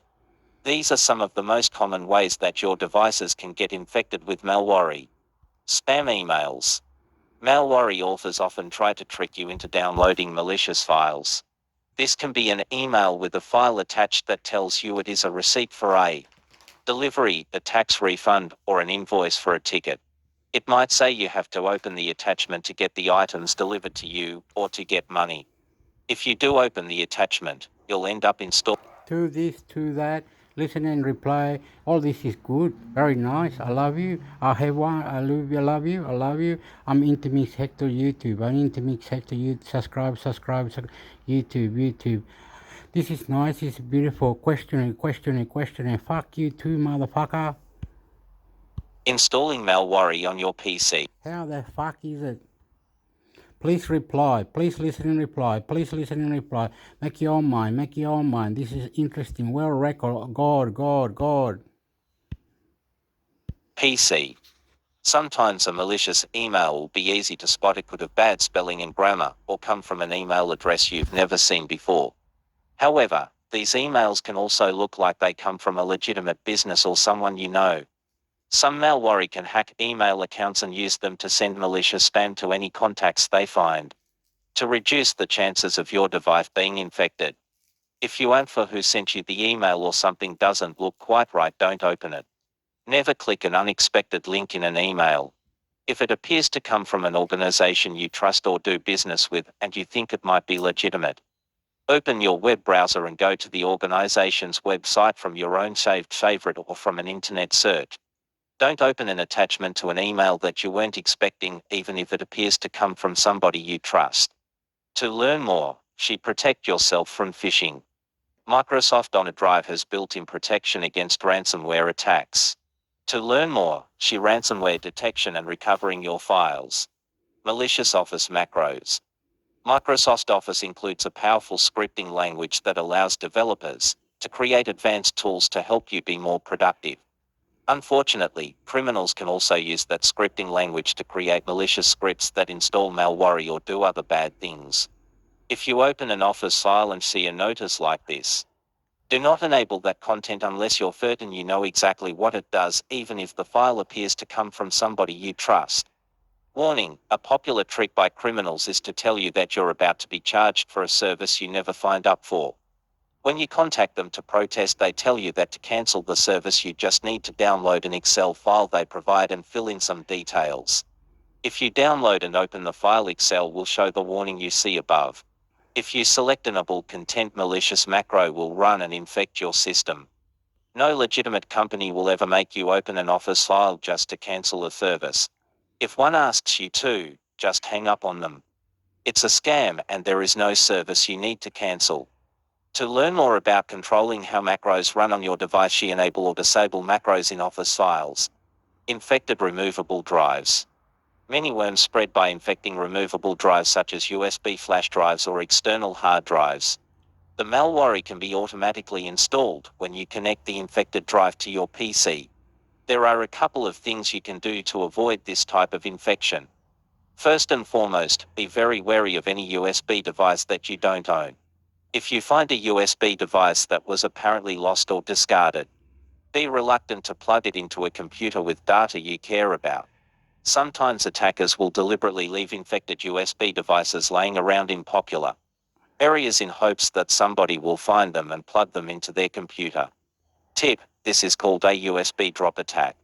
If you don't plug it in, you can't get infected. If you find a USB drive just laying around, apparently lost, see if there is a nearby receptionist, or lost and found, that you can turn it into. Second, if you do plug an unknown removable device into your computer, be sure to run a security scan of it immediately, bundled with other software. Some malware can be installed at the same time as other programs that you download. This includes software from third-party websites or files shared through peer-to-peer networks. Some programs will also install other software that Microsoft detects as potentially unwanted software. This can include toolbars or programs that show you extra ads as you browse the web. Usually you can opt out and not install this extra software by clearing a checkbox during the installation. Windows Security can help to protect you from potentially unwanted applications.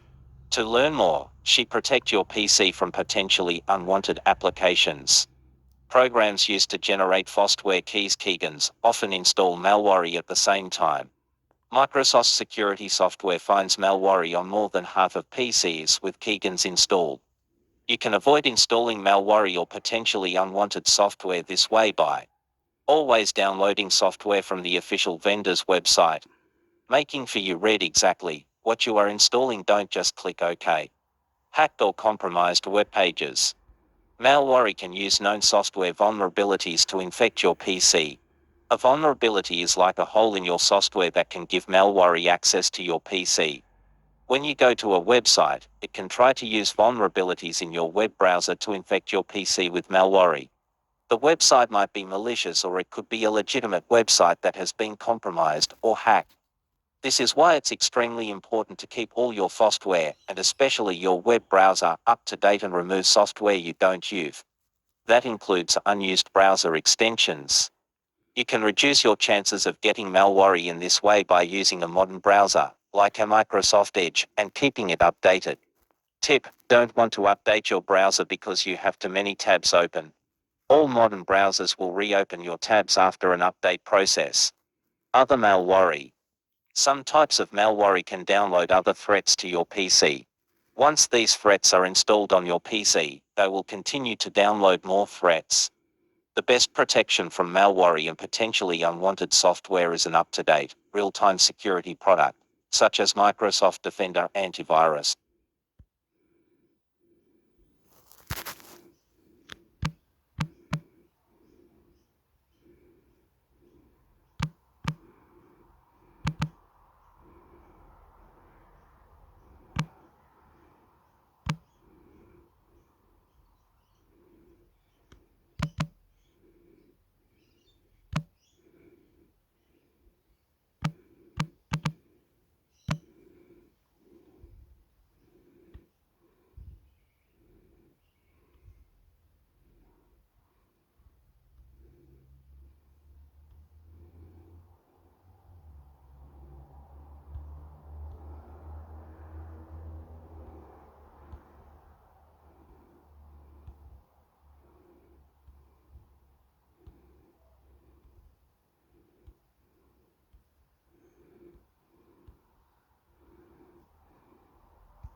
Antivirus, clean up PC, protection for your computer. Microsoft PC Manager.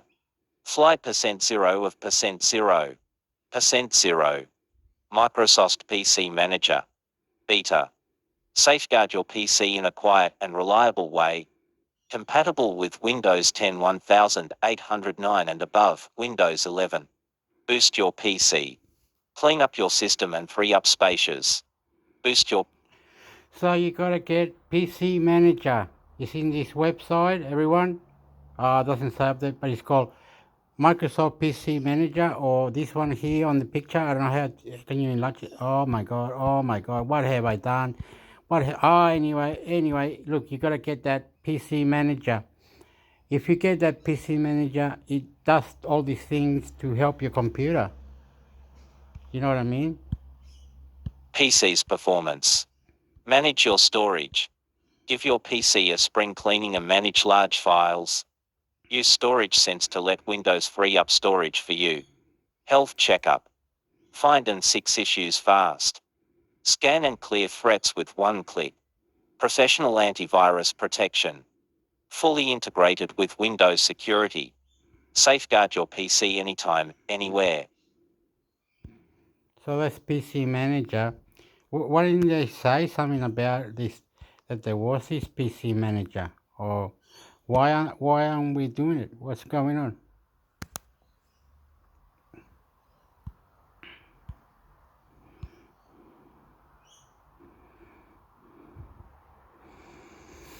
PC Manager. You have to get PC Manager. It's got health check, professional antivirus protection. It doesn't really protect you. It just says that you might have a virus, and it says go do this now to get rid of the virus. It will just teach you how to get rid of it. It's got manager storage, boost your PC, and it's got here's download. You can download. All right. What is this? This called?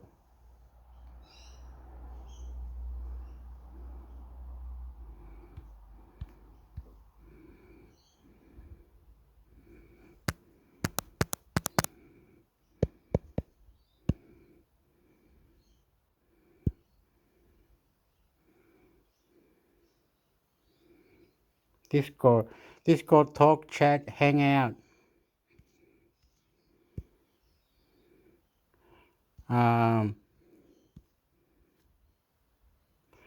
Talk, game, stream, share, join community, and hang out with friends. Discord is where you can make a home for your community and friends when you can stay close and have fun over text, voice, and video chat, whether you are part of the school club or gaming group and worldwide community or just handful of friends. Discord server, send message direction, voice, receive text from staying close with friends. So it will help you, will reply to other people's texts, and it will do you things that you've never done before. Join a, let's see what the people are saying. 3 to 5 for several reasons. Deb seems to, okay, that person didn't like it much. Discord is great. I use practically every day and used to contact others instead of WhatsApp. Oh, wow. There you go. Discord. Discord, Hector. And then what else is it? Change your language. That's what he wants. Then you got to get PC Manager on Microsoft, so you go to Microsoft. Okay, what else is there? Let me figure it out. Check out your buy an Xbox game console. Join the Bing preview. What is this Bing preview?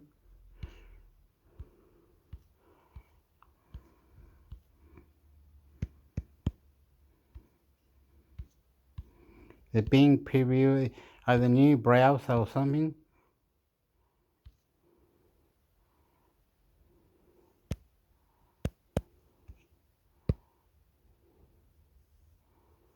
It's gone to the Bing preview.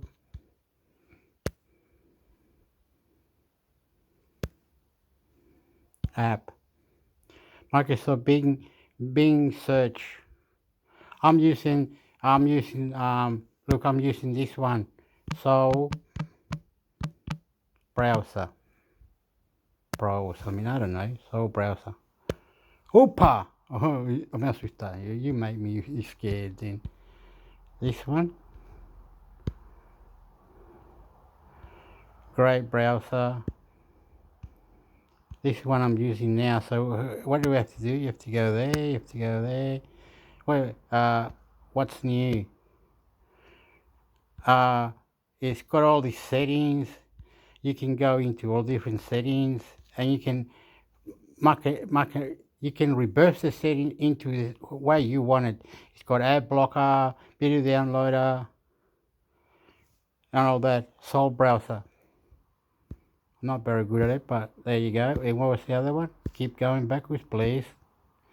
Microsoft Bing, this one as well. Introducing the big question up to resolve. What's new? New powerful using we are okay.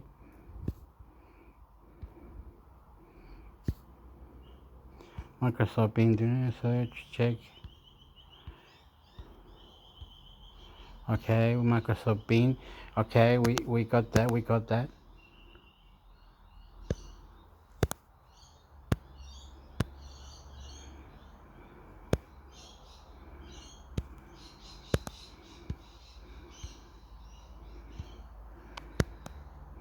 Now it's mucking up, eh? Mucking up now, are we? No, not going to. It's not going to Microsoft. I'm wasting my time here, buddy. Okay. You fucking knob, mate. You fucking knob, mate. Windows.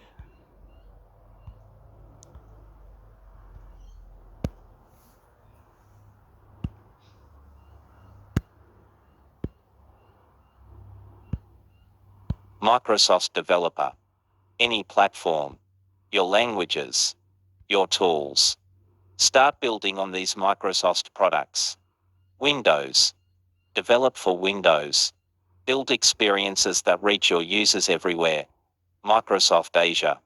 Turn your ideas into solutions with cloud services. Build how you want and deploy where you want.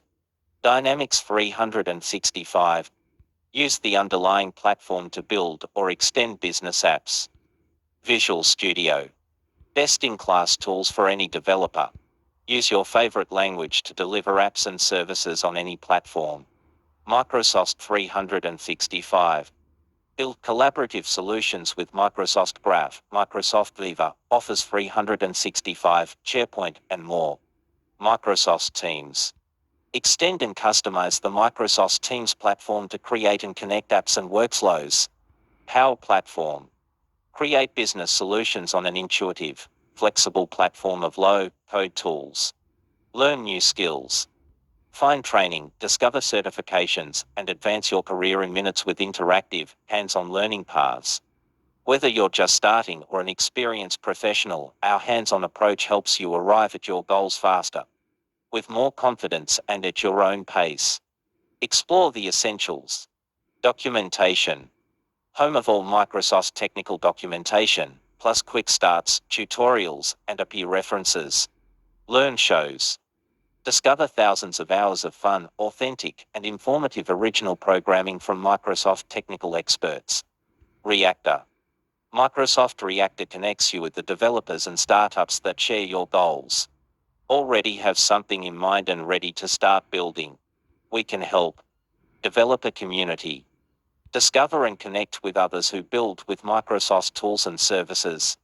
Interesting finds. Blogs. Get help. Events. Watch YouTube. Stay connected. Find Upshaw, the Microsoft Tech News newsletter. Where's that? Where's the newsletter? Is there a newsletter in the news? Help, blog. What about a forum? Do you have a forum that you can join up or something? And you know what I mean? And you can have the forum. You know what I mean? You know what I mean. You just being silly, eh?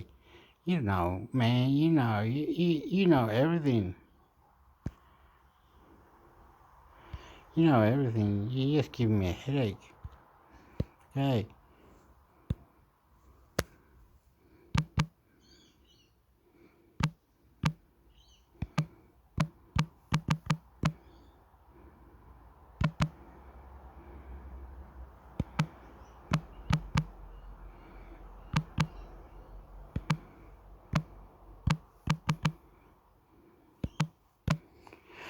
We're going fast and quick and whatever we want, eh? But it's ridiculous sometimes. You know what I mean? I don't really know about something.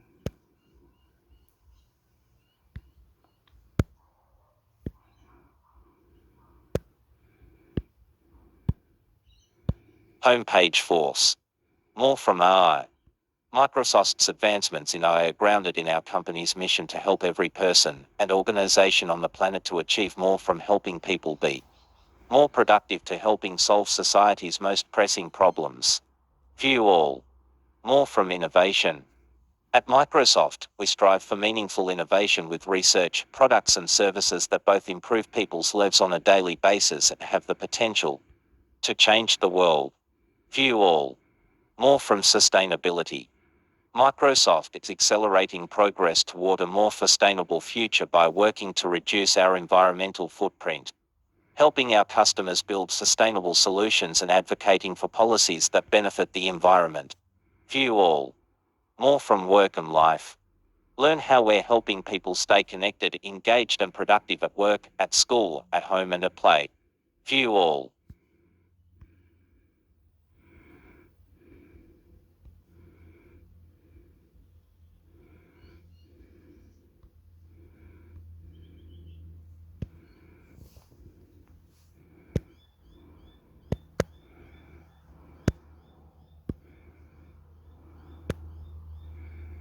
Xbox Game Pass Ultimate Friends and Family Plan expands to 6 new countries. Xbox Wire.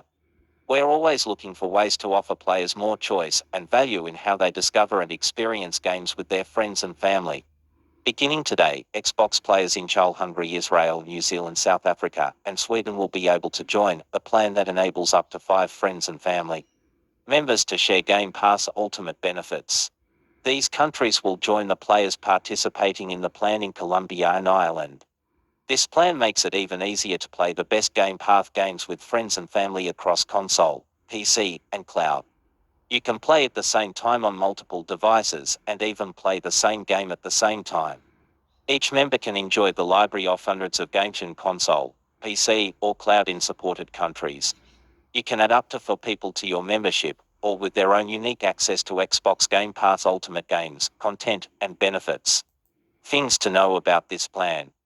The people you share your membership with must reside in the same country as you. Joining this plan will convert the time remaining on your membership to time in the new plan, based upon the monetary value of the old membership. For example, a full month of Ultimate will be converted to 18 days of membership for this plan. This way you won't lose any of the remaining value on your existing subscription. Conversion is final, and users must wait for their... Wait a minute. First you say, what will you say, 1 month or something? And then you say, no, you can automatically be advanced and you'll be paying straight away and all this, whatever it is. And it's all about money, so heavy on money. Maybe we don't care, but it's all right. You can put 1,000, you can charge us $20, plus we buy the computer game, plus we buy the console. Well, don't worry, we spend heaps. Don't worry, it's so cool. Don't get angry. They're helping us. I'm not lying, they are helping us, they're doing good things, like YouTube, very nice, please, don't fuck it up. New membership to expire before returning to a previous membership. Conversion is not available for invited group members. Before joining a group member can cancel their existing subscription or wait for it to expire. If they do not have a Microsoft account, invited friends and family will have to create a new Microsoft account and sign in with it to participate. Members with Xbox All Access in supported countries won't be able to participate in this plan. To join the plan in available countries, visit this link. More details on pricing in your country are available here. Stay tuned here or at Xbox Game Pass and at Xbox Game Pass for more games and updates coming soon.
Okay, I'm back again with another video for you guys. So today I'm going to be testing out more remote play. I'm going to be testing out remote play with the PlayStation 5 on my iPhone as well as on my MacBook. So computer and phone. Most of you guys might not use this feature. I probably wouldn't use it as much or even ever. To you, it might be useless, but to somebody else, they might find it useful. Hey, let's test out these features on my MacBook Pro and on my iPhone. So you can definitely use these features on an Android and a Windows PC as well. So if you have one of those, it works. But let's test this out right quickly so we can see how smoothly this works, you know? Okay, the first thing I'm going to do is I'm going to go into my settings menu and then I'm going to go into system and search for remote play. So you want to make sure this is enabled. For the first thing I'm going to do, I'm going to download the PS Remote Play app. And to do that, all you have to do is go to the PlayStation website and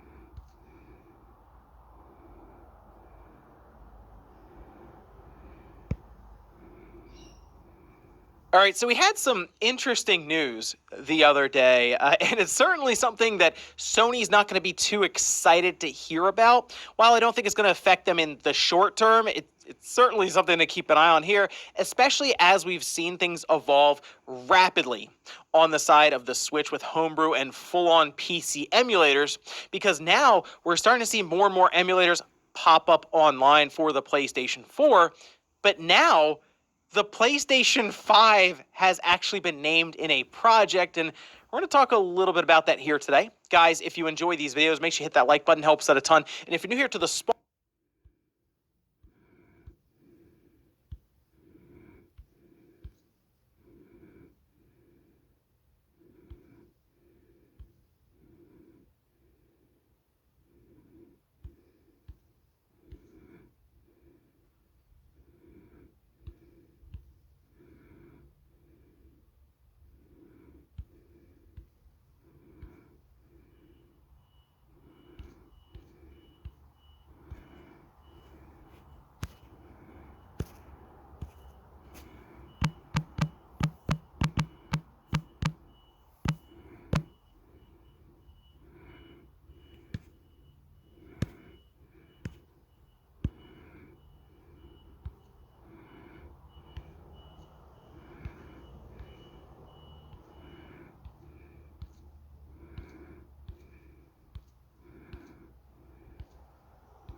to these PCs running Windows, and you don't need much power at all, but you will need a decent internet connection, and I highly recommend using Ethernet. Having a wired connection will give you the best experience, but when we test it out on this laptop in the video, we will be using Wi-Fi so you can see how it performs there. But with the little mini PC here, we're going to be using Ethernet because it actually works out really, really well on this unit. Both of these computers have low-end Intel Celeron CPUs, and the laptop was a Walmart special, I think about 2 years ago. I only paid $150 for it. It's running Windows 10. And the Aerofera Mini PC is running Windows 11. So as the name implies, you will need a PlayStation Plus account. Luckily, my wife is a PlayStation girl. She's got her account. I've got my Microsoft account, and I've just signed in with her stuff. I've been using it for the last couple days and had a really good time with it. Alright, so here we go. So I've got Windows 11 installed on this Aerofera Mini PC. Remember, this is a very low-end PC. We've got 8 gigs of RAM, and real quick, let me go ahead and open up the task manager here. As you can see, we've got that Celeron N5105 with just 4 cores. We've got 8 gigs of RAM and those built-in UHD graphics. So nothing special here. All of the heavy lifting is going to be done on Sony servers. Basically, we're just streaming these games over here. And your best friend when it comes to streaming or cloud gaming is going to be Ethernet. Now, even on a really fast router with Wi-Fi 6, I've run into some hiccups, so I always like to go wired when I can. And with this mini PC or an older PC, if you want to set one up like that, since it's stationary, your best bet is to go with Ethernet, but it will work over Wi-Fi, and we will take a look at that on the laptop in just a second. But here's the PlayStation Plus interface, and it's actually really nice. Unfortunately, I can't get the controllers to work in it, so I do have to use my keyboard and mouse to kind of navigate this. But there's a ton of stuff to choose from. We've got our categories, we've got Best in Class up top. We can go on down here and find the PS3 classics. We've also got some original PlayStation, PSP, and PS2 games here that we can choose from. Or we can go all the way down to the bottom and check it out in alphabetical order. But yeah, there's a ton of great games to play right now, and since they kind of want to compete with Microsoft's Game Pass, I think they'll be adding a lot more features with the app itself. First thing I'd like to see them change is navigation with a controller, be it, a Bluetooth controller, a wired controller, it could be a PS4, PS3, or even an Xbox controller. And really, the only graphic settings we have here is for the app itself. We can turn on hardware rendering, and you definitely want to do that. I'm just using the built-in UHD graphics here to get better performance out of the app itself, but it will work over software if that's something you need to do. But yeah, getting into a game is super easy. We'll go ahead and start this up, and there's a little bit you need to know about controller compatibility with this. It's a little odd, but with the PS3 and PS4 controller, we can't go wireless unless we use their official USB adapter, at least at the time of making this. I think they will be changing this soon, and I really hope they do. You can go wired with the PS4 or PS3 controller, or you could just use a third-party controller or an Xbox controller, which a lot of people have laying around. And with an Xbox controller, we can go wireless with it without any kind of adapter. We're just going to connect to Bluetooth on the PC itself. It's going to tell me that I'm not using a DualShock 3 or DualShock 4 controller, so in order to exit a game, I do have to hit escape on my keyboard. And that's totally fine with me. Motion controls aren't going to work because the Microsoft Xbox controller doesn't have them built in. Button labels will be different because we're using an Xbox controller to play PlayStation games. And obviously, with this controller, there's no touchpad built in. But this is exactly what I've been using to play my games. An Xbox controller connected over Bluetooth works out really well. So I've loaded up Spider-Man Miles Morales here, and it's going to take a second, but it gives me this PlayStation logo. And up in the top left-hand corner, I do have Afterburner running. Now this isn't going to give me specs on the game itself, it's really just kind of monitoring the CPU and the app. The app is running at 60 FPS, and when streaming this on this low-end CPU, I don't max it out at all. I was actually expecting to see, a 90% usage on that CPU or GPU. It's actually relatively low. And this PC here only pulls around 15 watts maximum. While I'm streaming, it's only pulling 8 watts in all. So it's a very low power consumption setup that I have here. Now I'm going to jump right into a little bit of gameplay. And I gotta say, this looks really good and but it did clear up, and this is something I wouldn't mind playing through on.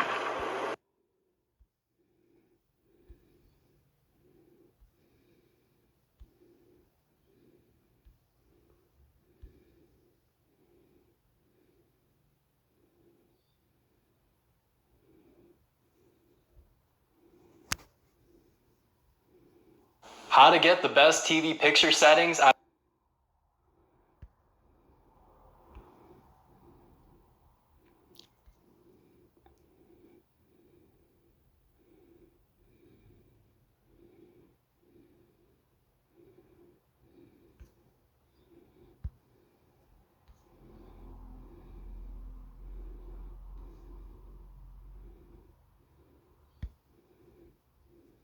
How to fix PlayStation 5 controller stick drift.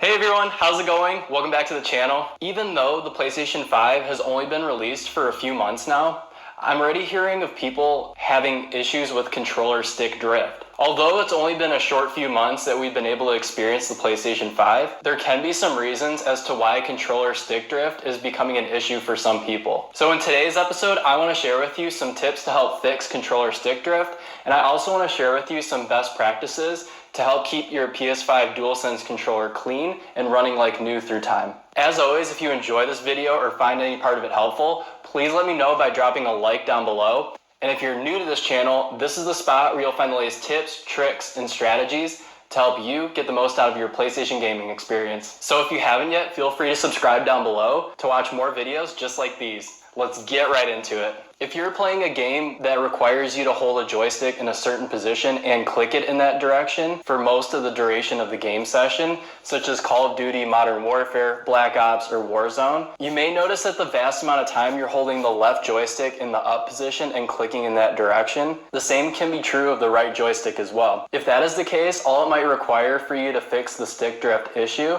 is to just recenter the mechanism of the joystick underneath. And the way to help recenter the joysticks is to generously rotate each of the joysticks around slowly to its full position around the circle. And then you want to make sure that you click on each joystick on the top, on the left side and right side. You can come there, you can come to that bloke, yep. I'm just showing you that you can put a PS5 game, I think, whatever you call it.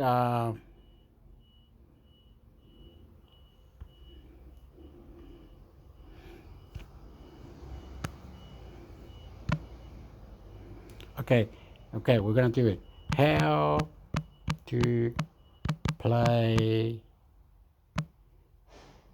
PlayStation 5 on PC.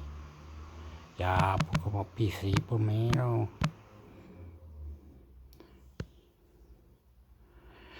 PC, Windows, what do you control your PS5 control from Windows PC.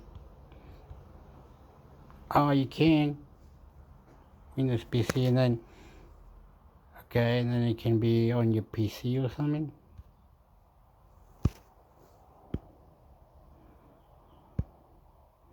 Control your PS5 console from a Windows PC PS Remote Play. Get ready. You'll need the following to use Remote Play. Windows PC. OF. Windows 10. Windows 11. Processor. 7th generation Intel registered signed or trademark fine processors or later. Storage space. 100 megabytes or more. RAM. 2 gigabytes or more. Display resolution. 1024 multiplied by 768 or higher. Found card. Required. USB port. Required. PS5 console. Always update your PS5 console to the latest version of the system software. An account for PlayStation Trademark Fine Network. Use the same account that you use for your PS5 console. If you don't have an account, you'll need to create one first. High-speed internet connection. As a standard, we recommend a high-speed connection with upload and download speeds of at least 5 megabit per second. I don't think you have to put the PSV. Can I play PS5 through my PS? Can I play PS5 games without PS? Without PC? How do you do that? Whoa, what happened? What happened, amigo? How to stream PlayStation 5 game or in all your devices with remote play?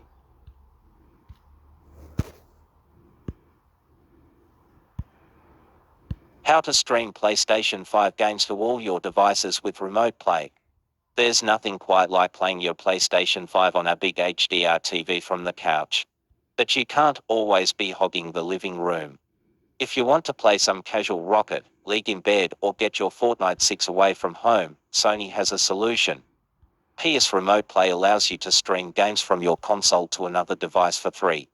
In case you're confused, this is different from the PS Now service that allows you to stream hundreds of games from Sony's service to your device for a monthly fee. Remote Play allows you to stream the games you already own on PS5 to another compatible device, like a computer, Sony, or PS4. There's nothing to pay for, since you already own the devices, games, and internet connection. However, you will need to do a bit of setup first. Here's how to get started with Remote Play, so you can still game when you're away from the console. Prepare your PS5 for streaming. First, you'll need to enable the feature on your PS5. Head to the Settings menu, and to go System Remote Play and slip the Enable Remote Play switch on. You'll also want to head to Settings System Power, saving features available in Rest Mode and turn on Stay Connected to the Internet and enable turning on PS5 from Network. That way, if your PS5 is in rest mode, you can wake it up remotely for streaming. You also need to make sure your network connection is strong. If you're just streaming games from one room of your house to another, internet speed doesn't matter, just the strength of your home network. Internet is required to connect to your PlayStation Network account. But it won't use data for streaming if you're on the same network as your PS5. A decently fast internet connection is required, however, if you're streaming from a PS5 at home to your phone or tablet somewhere else, like a friend's house. Sony recommends that both upload speed at home and download speed at your streaming destination be at least 15 megabit per second. Those speeds as low as 5 megabit per second should work. Regardless, the game may stutter, lag,